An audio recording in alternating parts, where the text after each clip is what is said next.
Hello to you all. It has been a ram-packed week. We've been up in the NFU conference in Birmingham. It's been fantastic to catch up with members from NFU Cymru right across Wales who all joined us in Birmingham. Some great panel sessions on stage. Myself, Paul and Aled chaired some of the sessions, some really top-class speakers.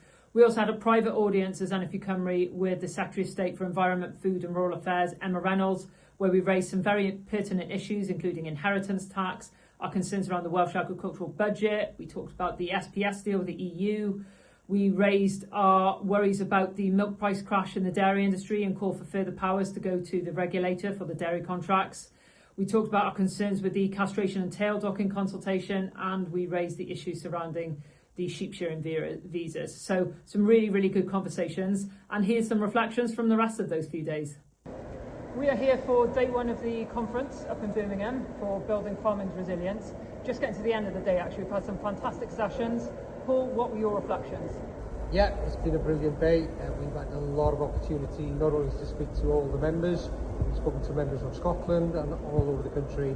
We've met with the Secretary of State and we put the Welsh perspective to her and her team there.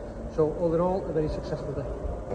So my overall reflections on the whole conference, it's been fantastic to see NFU Cymru members here. The dinner in the evening was absolutely superb and a really good social occasion to pull everybody together.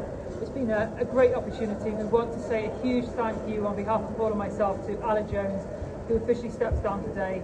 You have been the most amazing president. Thank you so much. So yeah, really enjoyed the second day. The first session was on artificial intelligence in agricultural industry, and we also had the farmer panel. And what was really good about that was we had a lot of our younger members getting engaged into the conversation. So all in all, a fantastic second day. Just taken part in the farmer panel, NFU 26, reflections? Yes, fantastic. I really enjoyed it. Just the diversity of everybody on the panel, it was great. I really enjoyed it. You are a true credit to Welsh farmers, so thank you very much. Thank you. And finally, a huge congratulations to the new NFU office holders. So in place, we have President Tom Bradshaw, we have Deputy President Paul Tompkins, and we have Vice President Robin Munt.